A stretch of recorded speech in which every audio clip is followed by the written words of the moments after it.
حضرت فضیل بن عیاض رحمۃ اللہ علیہ ڈاکو تھے، اور نرے ڈاکو نہیں تھے، ڈاکوؤں کے سردار تھے۔ تو ارشاد فرماتے ہیں کہ میرا طریقہ یہ تھا کہ میں ایک پورے قافلے کی صورت میں حملہ کرتا تھا تو لوگ ڈرا کرتے تھے اگر کہ فضیل بن عیاض کے ڈاکوؤں نے حملہ کیا تو پھر نہیں بچتے۔ ایک دن گزر رہا تھا تو ایک قاری صاحب آیت پڑھ رہے تھے، لا تقنطوا من رحمت اللہ، اللہ کی رحمت سے کبھی نا امید نہ ہونا، ان اللہ یغفر الذنوب جمیعا، بے شک وہ سارے ہی گناہ معاف کر دے گا۔ آپ فرماتے ہیں میرے دل میں بات اثر کر گئی، ماننا ہے نا۔ جس نے نہیں ماننا اس نے 6666 آیتوں کا ترجمہ پڑھ کے بھی توجہ نہیں کرنی۔ آپ ارادہ کریں نا، آپ اپنی دل کی زمین کو زرخیز بنائیں۔ فرماتے ہیں میں فوراً وہ آیت سنی تو میں رویا، اور میں وہ حافظ صاحب کے پاس چلا گیا، ان سے اجازت لی، ان کے کمرے میں داخل ہوا۔ میں نے کہا آپ نے ابھی آیت پڑھی ہے کہ اللہ سارے گناہ معاف کر دے گا؟ تو جس بندے نے کئی سال ڈاکے ڈالے ہوں، بیٹیاں روتی رہتی ہوں پر وہ مال لے کے آ گیا ہو، مائیں واسطے دیتی رہتی ہوں پر وہ لوٹ کے نکل آیا ہو، اب جی اگر وہ بندہ بھی سچے دل سے توبہ کرے تو اللہ معاف کر دیتا ہے۔ تو آفو جی کہنے لگے میں کون ہوتا ہوں تمہیں کوئی تفسیر بتانے والا، میں نے تو قرآن کی آیت پڑھی ہے، میرا رب کہتا ہے لا تقنطوا من رحمت اللہ، تم نے مایوس نہیں ہونا، تم آ جانا، معافی مانگ لینا، ان اللہ یغفر الذنوب جمیعا، اللہ سارے گناہ معاف فرما دے گا، اللہ سارے گناہ۔ تو یہ تو اللہ فرما رہا ہے۔ فضیل بن عیاض کہتے ہیں میں نے کہا ختم ہو گئی بات، توبہ بھائی۔ واپس آیا تو وہ میرے ساتھ جو تھے نا ان سے میں نے کہا سردار نیا تلاش کر لو بھائی۔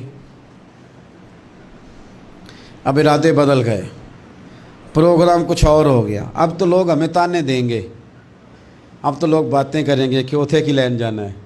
فضیل بن عیاض کہنے لگے بس بھائی توبہ کرنی، اب تم کوئی اور سردار تلاش کر لو۔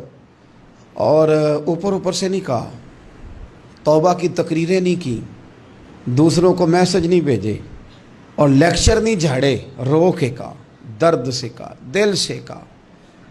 تو وہ جو باقی کے تھے نا ان پر سردار کی بات کا اثر ہوا، کہنے لگے سردار ہم نے سردار نیا نہیں ڈھونڈنا، اگر چوریاں مل کے کی ہیں تو اب تو اس طرح تو نہ کر، توبہ بھی مل کے ہی کریں گے، اب اللہ اللہ بھی مل کے ہی کریں گے، اب بس تو اگر ادھر جائے گا تو ہم بھی تو جائیں گے نا۔ اللہ اکبر۔ فضیل بن عیاض کہتے ہیں ظاہر ہے مال لوٹا کرتے تھے، میں نے مسئلہ پوچھا علماء سے تو انہوں نے بتایا کہ یہ تو حقوق العباد کا مسئلہ ہے، جو لوٹا ہے وہ تو واپس کرنا ہی پڑے گا۔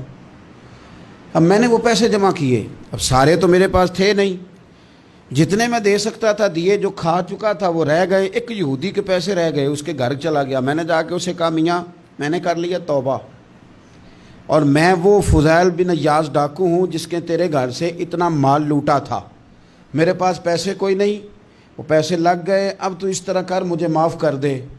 وہ کہنے لگا نا جناب، یہ بھی کبھی کبھی ہوتا ہے، لوگ نا شرافت کو بزدلی سمجھ لیتے ہیں۔ فضیل بن عیاض سے کہنے لگا میں تو پیسے لوں گا، ایسے تو نہیں معاف کرتا۔ آپ فرمانے لگے پیسے تو کوئی نہیں، یہ سچی توبہ ہے۔ وہ کہنے لگا پھر اس طرح کرو میری اونٹوں کو چارہ ڈالو، پیسے پورے ہوئے تو چلے جانا۔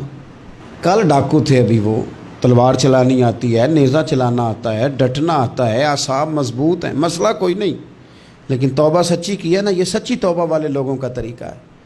اس سے کہہ سکتے تھے کہ جا جتھوں لب دینی لے لے، تجھے کہا معاف کر دے، تو تیار ہی نہیں ماننے کو۔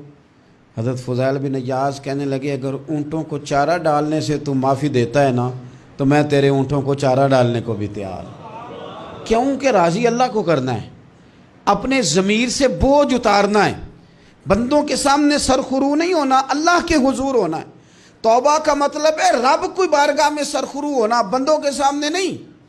حضرت فضیل بن عیاض سے کہنے لگے ڈالیں گے تیرے اونٹوں کو چارہ، کیوں نہیں ڈالنا؟ 2-4 دن چارہ ڈالا تو وہ یہودی ایک دن کہنے لگا کہ یہ نا ٹھیکریوں سے بڑی ہوئی تھیلی ہے، یہ تو ذرا اٹھا کے لا۔ حضرت فضیل بن عیاض نے اٹھا کے اسے دی، جب اس نے کھولی تو اشرفیوں کی بھری ہوئی تھی۔ تو آپ فرمانے لگے تو کہہ رہا تھا ٹھیکریاں اٹھا کے لا۔ کہنے لگا میں تورات بڑی پڑھتا ہوں، عالم ہوں، میں نے تورات میں پڑھا تھا کہ مسلمان جب سچی توبہ کر لیں گے نا تو رب ٹھیکریوں کو بھی سونا بنا دیا کرے گا،